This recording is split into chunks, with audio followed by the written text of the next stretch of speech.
Habitat for Humanity. David J. Crawford serves as their CEO and joins us to give us some more information on Habitat for Humanity, where their goal is to create a world where everyone has a decent place to live. Hey, David, begin by introducing yourself to everybody and your role with Habitat and your background and how you got involved with them. Sure. Hi, Chris. It's great to talk to you today. I came to Habitat about 3 years ago. I have been in the for-profit world. I ran 3 companies, one in Memphis, one in Florida, and one here. But while I was in Memphis, I was actually on the board of directors with the Memphis affiliate for Habitat. And then in Florida, I was a home sponsor there with the company I ran. And so when I came to Dallas, the company that I was leading, we sold it. And it appeared that Dallas Habitat had a need for a new CEO. And so through a course of connections, as the world is, I was able to meet with the board and found a great fit. So that was about 3 years ago. So a little profit world and taking those skills and applying it to the nonprofit world. See, you mentioned Memphis, and I can't let you go any further because I went to high school in Memphis. And, of course, Texas is all about barbecue, and Memphis is all about barbecue. And it is a Sunday morning. And people sometimes got their brisket going right now. So I have to ask you the big question, Texas brisket or Memphis ribs? Which one do you prefer? Yes. Good answer. Yeah. That's just about my answer, too. I'm a big brisket fan, and I'm a big barbecue fan. I need to fire up my green egg and get that going now that you talk about that. Very good. Thanks for reminding me, Chris. Oh, yeah, most definitely. It's never too late. And by the way, I like the dry and I like the wet ribs. I like them both. All right, we're talking with the CEO of Habitat for Humanity, David Crawford. And David, can you talk about the work that Habitat's doing and some of the programs going on around Dallas-Fort Worth? Oh, this is only a half-an-hour show, isn't it? I'll have to abbreviate. Habitat's got so much. It's really somewhat of a complicated organization in many respects. We were founded as an affiliate here in 1986. We've built or rehabbed about just shy of 2,000 homes here in Dallas. And on average, we have about 100 to 110,000 volunteer hours a year by 75 to 100 core volunteers, and then sponsors and donors that have continued to support us throughout these last 35 plus years. A couple things I thought you might enjoy, Chris.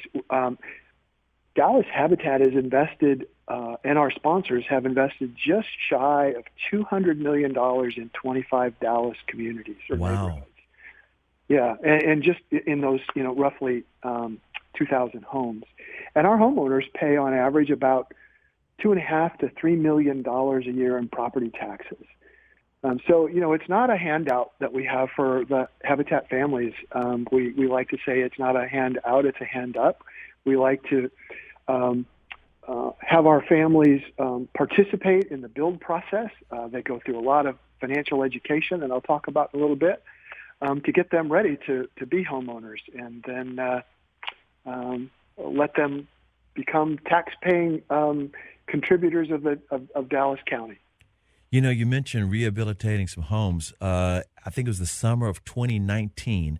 I was able to help with the Dallas Mavericks rehabilitate a couple of homes over in West Dallas. Can you talk about how you guys like to go into these neighborhoods and basically fix up a lot of the homes that only need a little love? We call that a brush with kindness. And you're right, Chris. We probably met on that job site because I was there with you that day. Oh, yeah. It was a nice day. It got kind of hot later on, but it was a nice morning. What we like to do is, as we go into a community to begin the construction process of new homes, we also like to canvass the community and the surrounding property and look for homes that might be in need of some, as you say, a little extra love. Maybe a new roof, some ramps, fencing, cleanup. And so as we build new homes, we like to lift up the rest of the neighborhood as the best that we can. So that's the part of the program that you were a part of last year, Chris, with the Mavericks. And we as we get ready to enter a new community, we kick off. We usually lead that construction process with a brush with kindness. Now, I used to live in Kessler Park. And so I found out years ago there's a little store, a Habitat for Humanity store, right over there off of Hampton. And I would go in there like I was in Home Depot and find all kinds of stuff. Could you talk about the stores, or particular that store, and how you guys came around with that thing and how it's been able to serve a lot of people? Because it's got all kinds of great stuff. We do. It's part home repair store, part thrift store. We actually have 4 stores in Dallas County. Wow. And those stores, every dollar that we generate in terms of making profit is then reinvested back into the core mission of Dallas Habitat. So as a perspective, we'll make roughly $1 million in our 4 stores this year. That's enough to build 10 extra houses for us, for families, over the course of the next year or so. So it plays a vital part in our mission, and also a vital part in supporting the community. Our pricing is exceptional for home goods, be it lightly used, donated, and we also purchase a lot of home maintenance material like cabinetry, carpet, tile, etc. So lots of things that you can do. We're actually getting 10 loads of mulch and soil this weekend, getting ready for gardening season. So be sure to stop next week. Oh, I will. In fact, like I said, it's almost like a big secret. It's like this place has everything. It's like going to Lowe's or going to Home Depot, but they also have like furniture and stuff in there, and it's all at a reasonable price, and it's always for a great cause. We're talking with David Crawford, the CEO of Habitat for Humanity, and you guys also do a lot to combat poverty. Can you talk about some of the groups you might partner with and some of the things you do in that area? Well, it's poverty. Our real focus is on providing for affordable housing here in Dallas County, and there's a gap of anywhere between 20 to 30,000 quantities of homes that are not available to people that can actually afford them in the affordable housing realm for us. And it's a big number when you think about all those families that deserve housing that for one reason or another we can't make it available to them as a city, as a county, and as nonprofits. So we're working hard to make that possible. A couple of things that we do that help our families. Certainly the starting point is through financial literacy and education.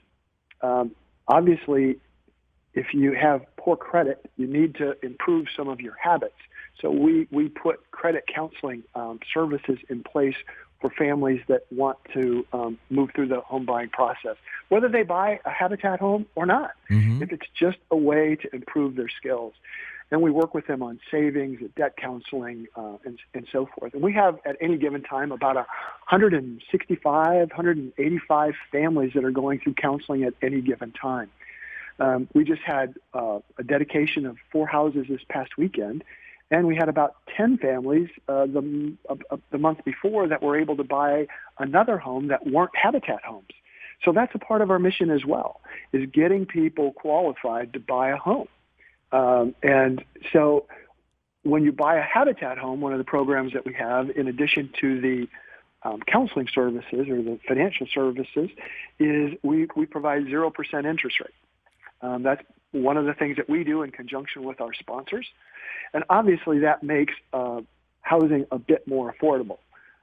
When you think about a 30-year mortgage at 0%, while interest rates are very low today at 3.5%, 0% is a lot better than that. That's absolutely amazing. We wouldn't be able to do that without the generous sponsors and donors that we have in the community. But through their generous funding, that allows us to buy down the interest rates to get our families in and keep those homes affordable for them. Okay, so you're talking about the different families and allowing them the opportunity to own a home. You mentioned getting their credit scores together, because a lot of people don't understand the credit score process or how to be in position to get a mortgage, and so your facilities or your knowledge is available on what locations? Where can people find out how to get a hold of you guys to help them move into some of these homes and, like you said, learn what it takes to get a mortgage? Well, it's very easy. Go to www.dallashabitat.org, and that's a starting place. We have qualification under our homeowner tab on our website that allows a family, an individual, to look and see what the process is and begin the counseling process. Some people, that process may be 6 months. Some that may be 2 years. Mm-hmm. But if they're committed to go through the process, we're committed to helping them reach their objective. There are so many families that wish they could own a home. There's a lot of people who live in apartments. There are a lot of people who are new to the area. Can you give me some more criteria of the quote-unquote typical families that you work with? Well, the majority of our families are actually single minority women with 2 to 3 children that we've supported throughout our 35 years. What we have found for these individuals is through the course of their time in home, we've been able to see that the homeownership has been able to increase their wealth generation for families. Get this, Chris, just last year we had 37 families pay off their mortgage. Wow. Which is great. And for those 37 homes, they built up equity in their home of $5.9 million. So they basically came to Habitat a number of years ago with not a lot, maybe poor credit. They came with a job, a steady income that we were able to then help transpose that job into home ownership. And now, a number of years later, they've been able to build generational wealth. That is so important about home ownership. As a part of home ownership, we see that children of homeowners do much better in school and about 116% more likely to graduate college by living in a home. We found that home ownership improves the health outcome of children, dramatically reducing their risks for disease and illness. You can't find too many issues with owning a home, and so that's what we try to do here in Dallas. Now, you mentioned owning the homes and the kids doing better in school.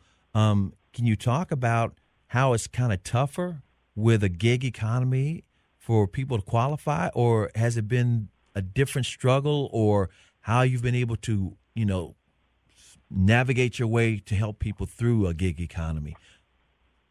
Well, I have to say, so we had 41 homes that we've closed in the last 12 months that have been Habitat homes, not homeowners that have gone through our financial counseling and bought outside of Habitat.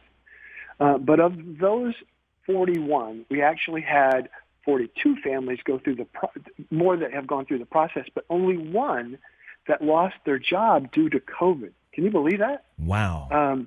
So we were fortunate during a pandemic, working with our families. So while the economy has been tough on many people, we were fortunate in our families be the right job, the right time, the right place for them, that they were able to continue through the process for us this last year. Now, the economy, we keep seeing it, kind of vacillate, a few months up, few months down, and we expect that to continue on for a while. But the need for affordable housing has not changed. And if you have stable employment, bad credit, we can help improve that. No savings, we can help you improve that. We try to target a family that would be in the 30 to 60% average median income in Dallas County. So let me give you a perspective. That would be for a single person, their income would be in the mid-30s. Someone with a family of 4 or 5, that would be an income of just shy of $50,000. So you kind of that's our target audience of who are Habitat buyers. Basically, if you are if you're the kind of person that can actually be involved with the stimulus check, you're probably a candidate to be involved with Habitat for Humanity if you'd like to own a home. Can you talk? Just go to our website, DallasHabitat.org, and begin the process. Can you talk about, I bring up the stimulus check, can you talk about how you guys have had to pivot or do business differently during the pandemic in the last calendar year or so? We've been fortunate, I have to say. Good. So last March 22nd, when Commissioner Jenkins kind of asked us to all step back in Dallas County, our leadership team, we've been planning in the eventuality of this happening.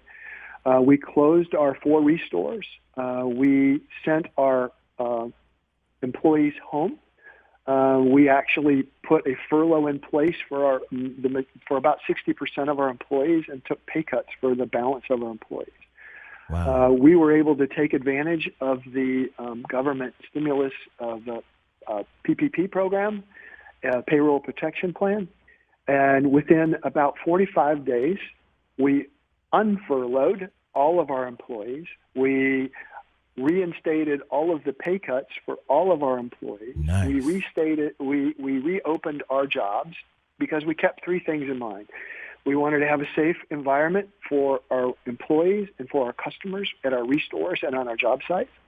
We wanted to preserve jobs, and we wanted to continue to press forward on our mission. So those were our 3 objectives, and I think we did really well on the first 2, safety and jobs, and then with respect to our mission, with the help of our sponsors and donors, we did not stop on any homes while we pulled back on the quantity of volunteers that were actually on the job site. Normally we would have 25 volunteers on the job site.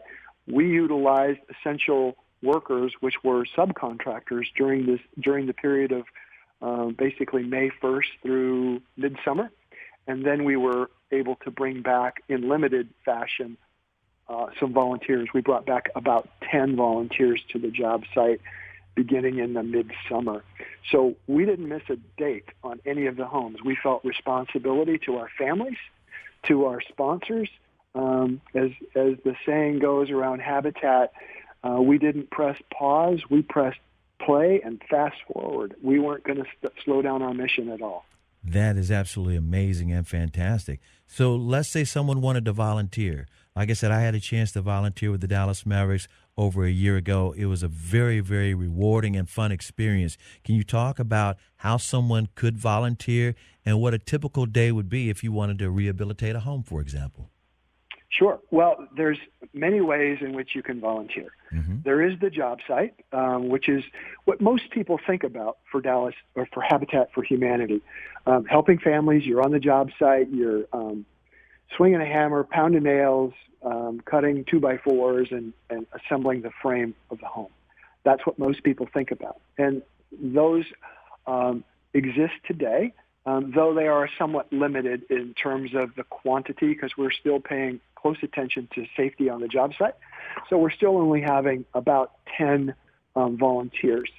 We also have the 4 restores, as you and I talked earlier, Chris, that need lots of volunteers to help us assemble furniture, to move furniture, to pick up furniture. So there's lots of things we can do there.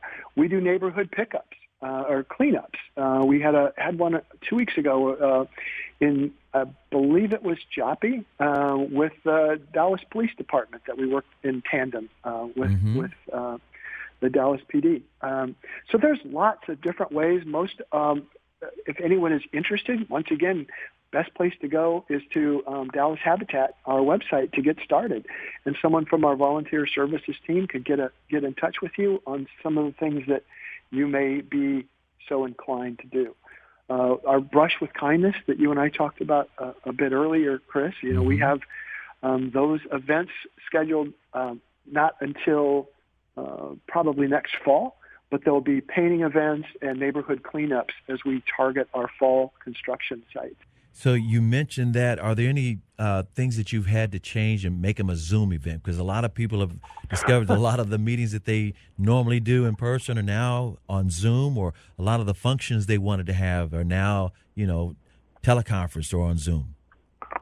I am so proud of the Habitat team. The infamous pivot, right? They pivoted.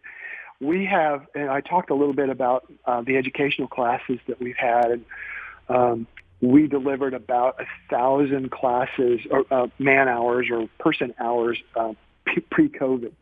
But by implementing all of our classwork, which was face-to-face and classroom style, into Zoom-oriented, we've been able to educate and work with over 6,500, definitely over 6,000 hours of training in the last 12 months. We have really demonstrated how to keep our mission moving forward by working with families on Zoom or other kinds of medium to be able to advance our mission. So, as I mentioned earlier, we kept pressing play and moving forward. Education was one of those bright spots for us specifically. You said a little earlier that you had a lot of cooperation with a lot of your partners and financial sponsors. Can you name some of those people and some of those individuals or some of those groups that have been able to be very supportive for Habitat for Humanity? Because I think it's awesome what you represent, and I'm sure they're proud of their association with you. Well, we have a number of sponsors throughout Dallas County: Pioneer Natural Resources, Bank of America, Wells Fargo, Highland Park, United Methodist Church. They've built over 115 homes with us. Wow. How about that? That's amazing. over our time. Pioneer Natural Resources has built 41 with us. Richardson Area Interfaith, it's a consortium of 10 faith-based organizations in Richardson. They've built in excess of 40 homes with us as well. Plus, there are many individual or family-based sponsors or that contribute through North Texas Giving, through our Women's Build. That's another area that is a fundraiser that we have going on right now, focused on construction and a woman who will be a homeowner for us. And we've rallied women throughout Dallas County to help us build a home, raise money for the home to support our family, as well as provide for ABWK in communities, as well as advancing education for women who need some help. You know, it's so perfect you bring that up, because this is International Women's Month. So congratulations on all that you've been doing and continue to do on for the women out there. Thank you. And we're going to move right into National Homeownership Month before too long in June. That is outstanding. That is outstanding. Again, Habitat for Humanity getting things done.